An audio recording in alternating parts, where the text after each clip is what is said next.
Karena ruh itu wujudnya adalah nur. Nur ala nur, ada 3 komponen. Komponen yang pertama dari ruh namanya nurullah, cahaya Allah. Komponen yang kedua adalah nur Muhammad, ya, cahaya terpuji. Cahaya terpuji itu sering disebut oleh para leluhur kita sebagai Rasulullah sejati yang ada di dalam diri. Makanya Rasul itu ada 2, Rasul yang syar'i, yang wujudnya adalah manusia. Yang kedua adalah Rasul yang hakiki, wujudnya adalah nur. Dan nur ini ada pada setiap manusia. Itulah keadilan Tuhan. Kita mau lahir di zaman mana, tidak ada yang fisik, ya, secara syar'i, tetapi yang hakiki selalu ada pada di setiap manusia. Makanya Rasulullah sejati ada pada dirimu, dan itu membimbingmu setiap saat. Siapa yang dibimbing? Yang dibimbing adalah nafs, jiwamu, yang sering disebut dengan nur insan. Jadi apa yang mau kita bicarakan di sini? Jalan pulang. Satu kata jalan, yang kedua pulang.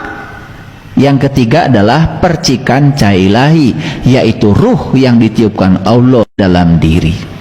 Jadi ruh yang ditiupkan Allah ke dalam diri ini harus tahu jalan pulangnya. Nah, bagaimana supaya ruh ini tahu jalan pulangnya? Sebetulnya yang harus tahu jalan pulang itu bukan ruhnya, tetapi nur insannya, jiwanya. Nah, sang jiwa ini yang harus tahu jalan pulang.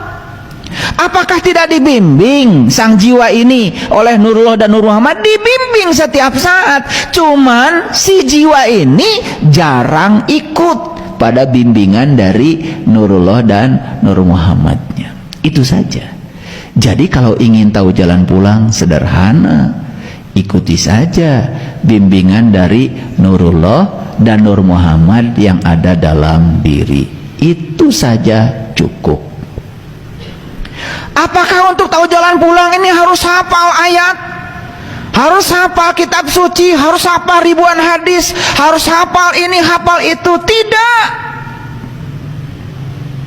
Tidak. Makanya di Quran sangat luar biasa, ya, dikatakan seperti ini. Baik, kita lihat ayatnya. Ini Quran surat Al-Hijr ayat yang ke-29.